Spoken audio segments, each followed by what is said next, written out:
मुद मंगल में संत समाज, देवी और देवताओं, भारत की कर्णधार पीढ़ी बच्चों, अभी काफ़ी देर से संतों के, भक्तों के, माताओं के भजन सुनने को मिल रहे। यथार्थ में भजन और सत्संग हमारे जीवन में जागृति लाते।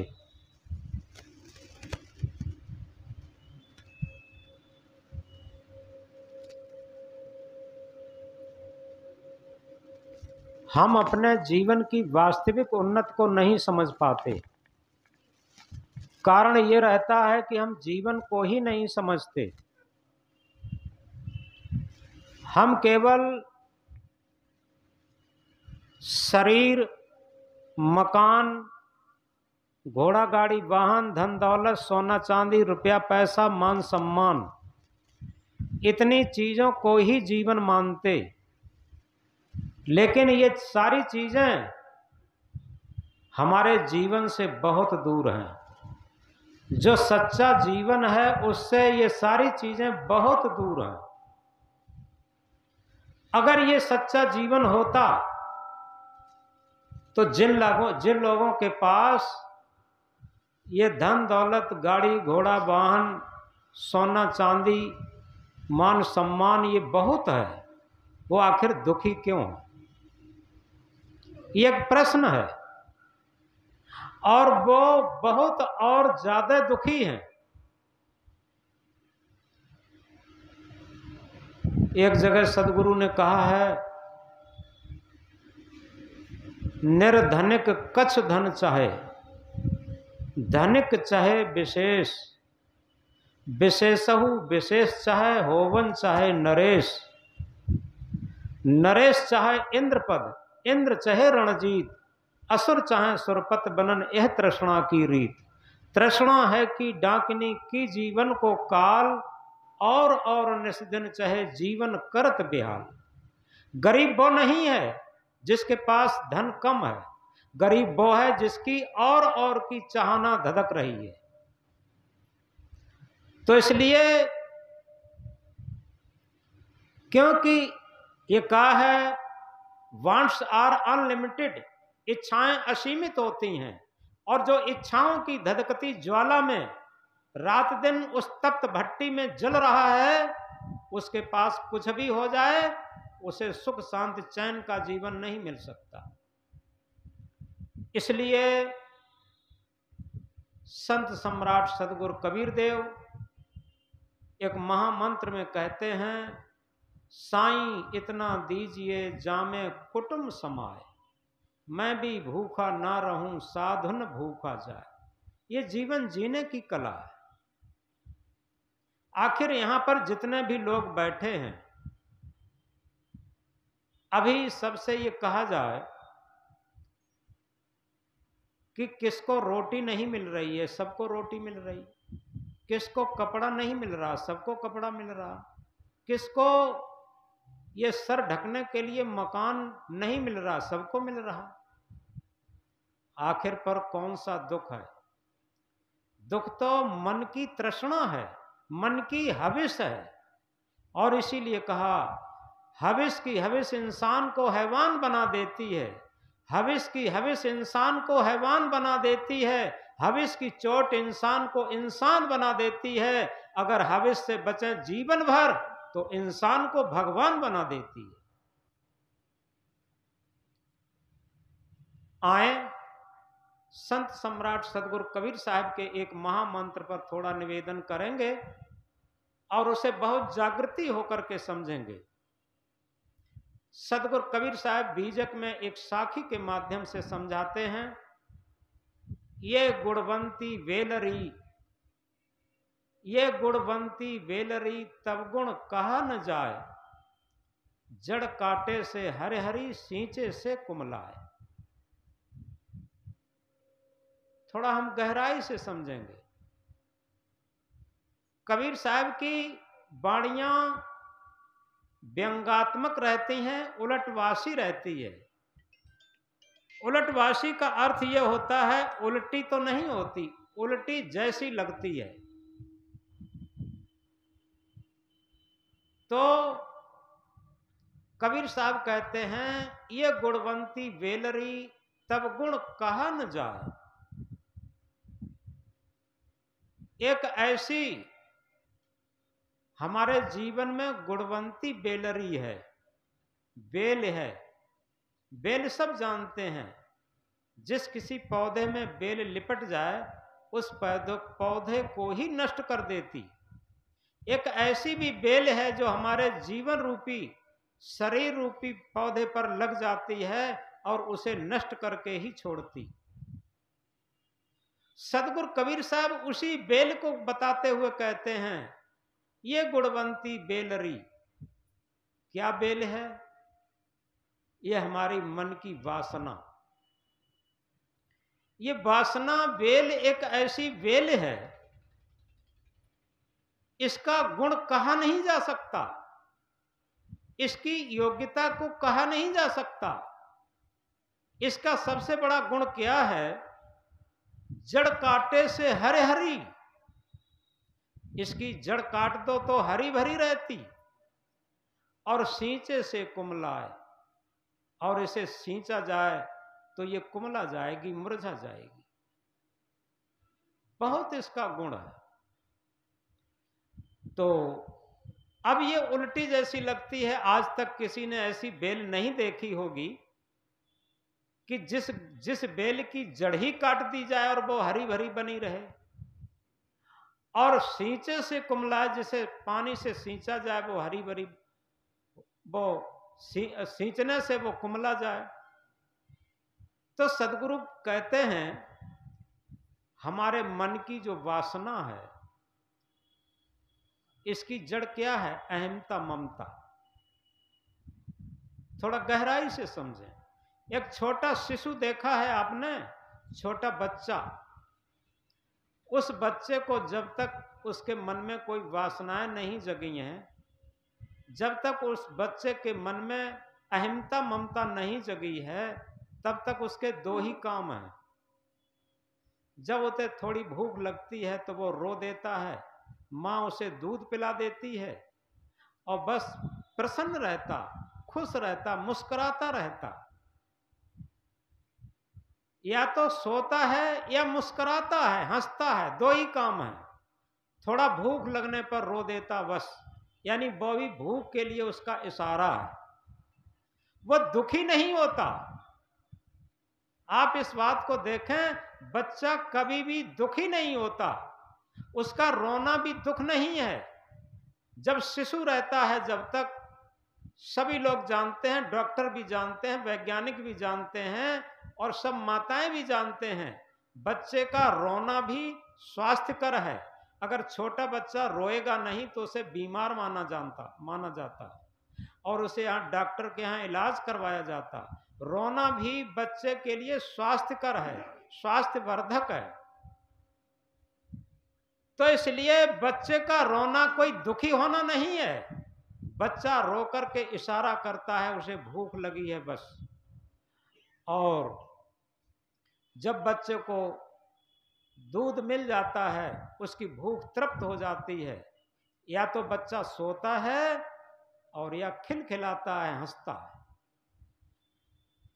लेकिन धीरे धीरे ये जब बच्चा बड़ा हो जाता, किशोरा और जवानी आ जाती, इसके बाद इसके अंदर अहमता ममता जागृत हो जाती, इसके अंदर वासना जागृत हो जाती और तब ये दुखी होने लगता, सुखी होने लगता। ये इसके अंदर आ जाता बीमारी। और इसीलिए सदगुरु कबीर देव इंकलाब करके एक जगह कहते हैं, सुख दुख से कोई परे परम पद, सो पद है सुखदाई। सुख और दुख से भी परे एक परम पद है, शांत पद है। और वही पद सच्चा सुखदाई हो सकता है, शांतदायी हो सकता है, कल्याणदायी हो सकता है। उसी पद के तरफ ये महामंत्र निर्देशित करता है, इंगित करता है। तो इस बात को गहराई से समझें, हमारी अहमता ममता किस तरीके से है, हम एक सरल भाषा में समझें। एक आदमी था, गांव के बाहर सड़क के किनारे एक पुलिया थी, उस पर बैठा था। तब तक एक व्यक्ति आया, उसने कहा, भैया तुम यहां बैठे हो, तुम्हारे घर में तो आग लग गई है और घर तुम्हारा धू धू करके जल रहा है। और जैसे ही उसने इस बात को सुना और वो एकदम सर पीटने लगा और भाग करके गया जहां घर जल रहा था, वहीं सर पीट पीट करके रोने लगा। तब तक उसका छोटा लड़का आया, उसने कहा, पिताजी क्यों रो रहे? पिता कहता है, क्यों रो रहे? ये सब अपना मकान जल रहा है और रोना तो आएगा ही, और क्या आएगा, ये मकान सब धू धू करके जल रहा है। उस लड़के ने कहा, नहीं पिताजी, आपको पता नहीं है, वो कल ही भैया ने उसकी रजिस्ट्री करा दी है और वो बेच दिया गया है, वो अब अपना नहीं रहा है। जैसे ही लड़के ने कहा वो अपना नहीं रहा है, वो एकदम चुप हो गया और चुप होकर के कहने लगा कि किसी बेचारे का ये मकान बिल्कुल जल रहा है। शांत हो गया, शांत बैठा है। तब तक बड़ा लड़का आया। बड़े लड़के ने कहा कि पिताजी बहुत नुकसान हो गया, अपना ये मकान सब धू धू करके जल गया। पिता कहता, अभी छोटा वाला तो ये कह रहा था कि उसकी रजिस्ट्री करा दी गई है, वो तो बेच दिया गया है, वो तो दूसरे का हो गया।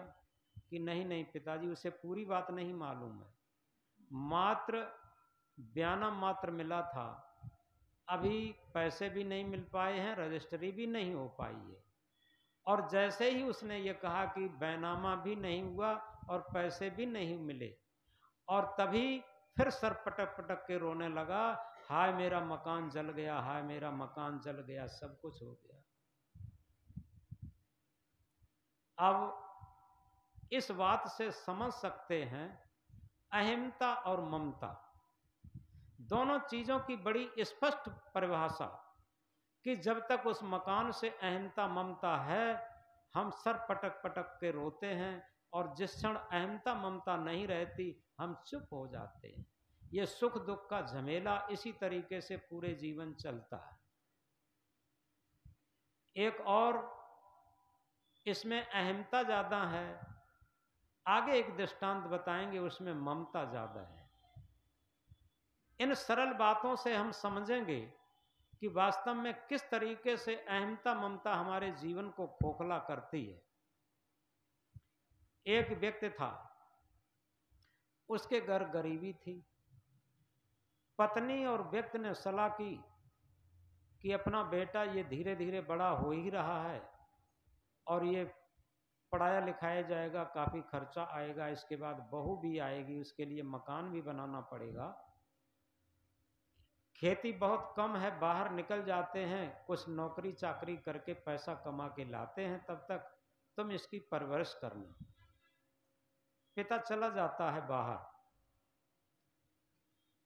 तब तक लड़का 9-10 साल का हो गया। चिट्ठी चपाठी आती रही। जिस टाइम गया था 4-5 साल का होगा, 3-4 साल वो बाहर रहा, लगातार नौकरी करता रहा। उसने सोचा बार बार आएंगे जाएंगे, किराया भाड़ा खर्च होगा, इकट्ठा कुछ पैसा ले जाएंगे तो कुछ मकान अकान बनाने के काम तो आएगा। तो 3-4 साल लगातार वहां रहा। 9-10 वर्ष का उसका बेटा हो गया। लड़के ने एक दिन कहा कि माँ, पिताजी बहुत दिनों से आई नहीं और हम लोगों के पास बहुत तंगी है, हमारी फीस भी लगती है, कपड़े भी सही नहीं बन पाते हैं, क्लास में जो और मेरे साथी आते हैं उनका खर्चा वर्चा भी खूब रहता है, ऐसा करो जो चिट्ठी आती है, तब फोन सिस्टम नहीं था, वो हमें एड्रेस दो और उस एड्रेस के अनुसार हम पिताजी के पास जाएंगे। माँ ने बहुत हट किया, लेकिन लड़का नहीं माना। लड़का उस चिट्ठी का एड्रेस लेकर के और चल देता। वो ऐसी जगह था जहां कानपुर जैसी सेंट्रल स्टेशन पर जाकर के और बम्बई के लिए ट्रेन उसे मिलती थी। तो कानपुर सेंट्रल स्टेशन पर पहुंचा और रात्रि का समय था, उसकी गाड़ी सुबह के समय थी।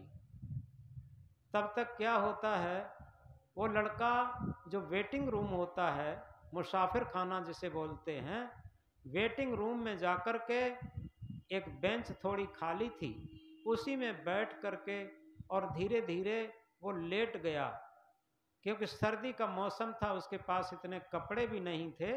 लेट गया और सो गया। अब क्या होता है, उधर उसके पिता ने सोचा कि बहुत दिन हो गए, हमने अपने बच्चे को भी नहीं देखा, पत्नी के पास भी नहीं पहुंचे, अब खबर लेते हैं चल करके, और कुछ पैसा भी इकट्ठा हो गया है। उधर वो मुंबई से चल करके ट्रेन से उतरा और उसी वेटिंग रूम में पहुंचा। उसकी भी ट्रेन सवेरे को थी, तो उसने सोचा प्रतीक्षालय में थोड़ी देर हम आराम कर लेंगे, इसके बाद ट्रेन का समय होगा तब चले जाएंगे। पूरा वेटिंग रूम भरा हुआ था, पूरा प्रतीक्षालय भरा हुआ था। अब उसे कहीं बैठने के लिए जगह नहीं मिल रही थी। उसने देखा एक बेंच पर वही छोटा बच्चा लेटा था, 8-9 साल का, 9-10 साल का। तो उसने सोचा ये जगह सही है, अंदर भी है, यहाँ सर्दी भी कम लगती है। उसने उस लड़के की बाँह पकड़ी और उसे उठाया और उठा करके उसे ले गया। अब वो खिचड़ रहा था, चल नहीं रहा था, क्योंकि उसे नींद लगी थी, और खिचड़ करके गया। उसके साथ उसने प्लेटफार्म पे जाके खड़ा कर दिया, वो बैठ गया और वहीं बैठ करके और सिकुड़ करके वो लेट गया, क्योंकि वो नींद में था। अब वो व्यक्ति जाता है उसी लड़के की जगह पर, बेंच पर जाकर के बैठ जाता है, और अब उसे नींद नहीं आ रही, सर्दी बहुत कड़ाके की है, तुषार पड़ रहा। तो अब वो ये विचार करता है, उसके मन में आया कि हम यहां अंदर वेटिंग रूम में इतनी सवारियों के बीच में बैठे हुए हैं, मुझे इतनी सर्दी लग रही है, अभी हमने एक बालक को खचेड़ करके प्लेटफार्म पर कर दिया है, उसे कितनी सर्दी लगती होगी। उसके दिल के अंदर थोड़ी करुणा जगी और वो दोबारा उठ के गया। उस लड़के को वहां पकड़ के उठाया कि अबे कहाँ रहता है। तो वो नींद में तो था ही, उसने अपने गांव का नाम लिया, वहां रहता हूं। मन में सोचा एक नाम के और भी गांव हो सकते हैं। उसने कहा जिला कौन सा है, उसने जिला भी बताया जो उसका था। उसने कहा तहसील कौन सी है, उसने तहसील भी बताई। उसने कहा ब्लॉक कौन सा है, ब्लॉक भी बताया। उसने कहा तेरे पिता का नाम क्या है, जो उसका नाम था वही उसने पिता का भी नाम बताया। उसने कहा तेरी माँ का नाम क्या है, माँ का भी वही नाम बताया जो था। अब जैसे ही उसने समझा कि ये तो मेरा ही बेटा है, उससे कहा तू यहाँ कहाँ से आया। उसने कहा कि बहुत दिन हुए थे, मैं अपने पापा के पास जा रहा था, मेरी ट्रेन सुबह को थी, तो हम सोच रहे थे कि हम सुबह को ट्रेन मिलेगी तब पापा के पास जाएंगे। हमारे संगी साथी अच्छे कपड़े लेते पहनते हैं, हम फटे नुचे कपड़े पहनते हैं, हमें ढंग से फीस भी नहीं मिल पाती है, खर्चा भी नहीं मिल पाता है, इसलिए हम मुंबई के लिए यहाँ आए थे और सुबह होते ही हमारी ट्रेन है, हम बंबई अपने पापा जी से मिलने जा रहे हैं। अब चारों तरफ से बातचीत में ये सिद्ध हो गया कि ये मेरा ही बेटा है, और जैसे ही मेरा ही बेटा है सिद्ध हुआ, उसने उस बेटा को उठा करके छाती से लगा लिया और फूट फूट करके रोने लगा और ये कहा कि बेटा हमसे बहुत गलती हो गई, मैं ही तेरा पिता हूं। क्योंकि 4-5 साल में न लड़के ने बेटा को पहचान पाया, ना बेटा ने लड़के को पहचान पाया, छोटे पर देखा था। और जब उसे ये पता लगा ये तो मेरा ही बेटा है, तब वो फूट फूट कर रोया और पश्चाताप किया और ये कहा कि बहुत गलती हो गई। तो ये क्या है? ये अहमता, ये ममता है। पहले हमने अहमता की बात सुनाई थी और अब ये सुनाई ममता की बात। जहां अहमता ममता होती है थोड़ा गौर से समझें। इससे मतलब ये नहीं है कि हम गृहस्थी में हैं कि विरक्ति में, कोई मतलब नहीं रखता। अगर आप लोग किसी घर में ममता अहमता रखते हैं तो हम लोग किसी आश्रम में अहमता ममता रखते हैं, ऐसा कुछ नहीं। तो इसलिए दोनों जगह सूत्र वही फिट होता है। हम थोड़ा गहराई से समझ के चलेंगे कि इस तरीके से जब अहमता ममता हमारे अंदर जगती है तो मन में एक वासना की वेल ऐसी जागृत हो जाती है जो हमारे जीवन को, जीवन भर हमारे जीवन को दुखी करती है। ये वासना वेलरी एक ऐसी है, कबीर साहब ये कहते हैं कि इसका गुण कभी वर्णन नहीं किया जा सकता। इसका गुण बहुत विलक्षण है। अगर इसकी जड़ काट दी जाए तो ये बेल हरी भरी रहेगी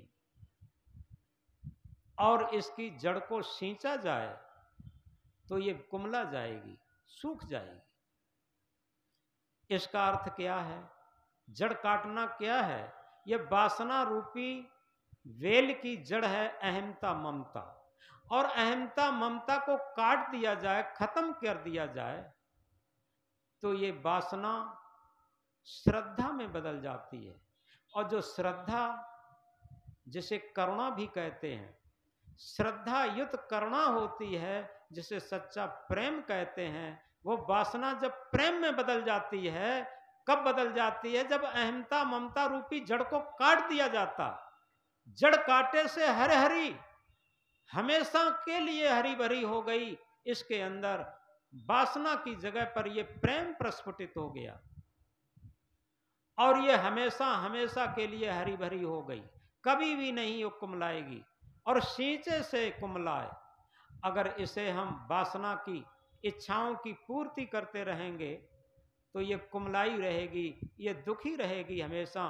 क्योंकि हमने कहा था वांट्स आर अनलिमिटेड, इच्छाएं असीमित होती हैं। आज तक दुनिया में कोई भी व्यक्ति ऐसा नहीं हुआ पैदा, कितना बड़ा सम्राट हुआ हो, कितना बड़ा राष्ट्रपति हुआ हो, जिसकी सारी इच्छाएं पूर्ति हो गई। आज तक किसी की इच्छाएं पूर्ति हुई ही नहीं, अतृप्त ही चला गया। तो इसलिए सदगुरु इंकलाब करके कहते हैं कि ये गुणवंती बेलरी, तब गुण कहा न जाए, इसका गुण कहा नहीं जा सकता। जड़ काटे से हरे हरी और सींचे से कुमला।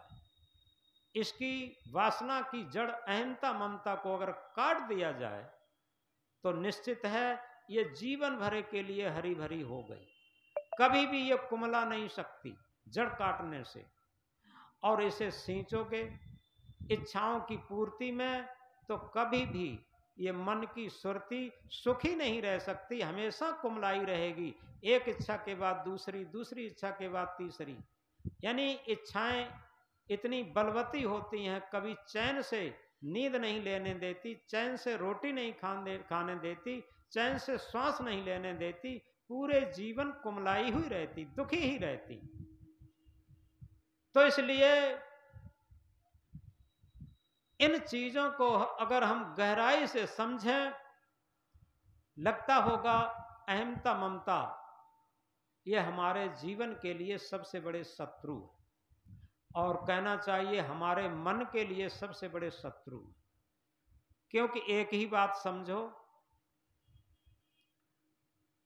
हमारे जीवन जीने की कला, जिसका मन सुखी है उसका जीना सफलता के अंतर्गत है, और जिसका मन दुखी है उसका जीवन असफलता की अंतर्गत है। सफलता और असफलता धन दौलत मकान महल कुटुंब परिवार पर आधारित नहीं है। सफलता और असफलता हमारी मन की स्थिति पर आधारित है। अगर हमारा मन प्रसन्न है, सुखी है, निर्मल है, समझो हमारा जीवन सफल है। और अगर हमारा मन गंदा है और दुखी है तो हमारे मन की असफलता। तो इस तरीके से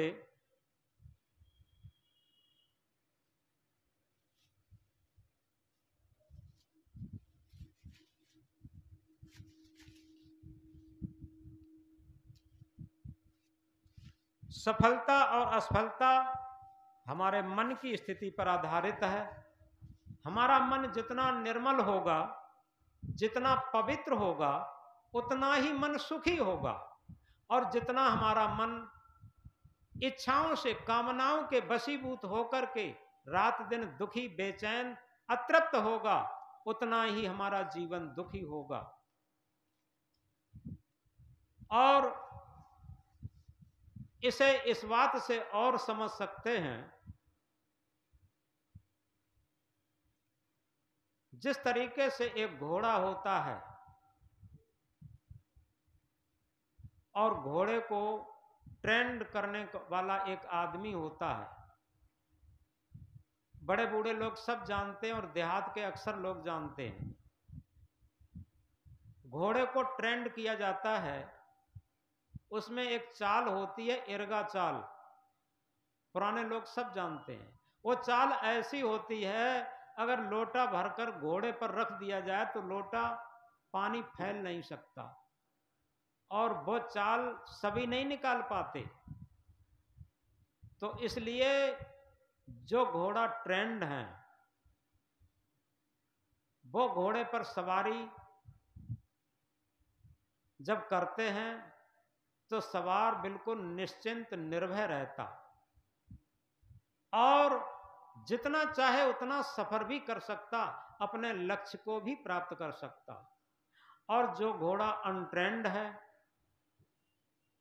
आप समझेंगे उसकी चाल भी सही नहीं होती। और दूसरी बात है, वो बिदकता भी रहता।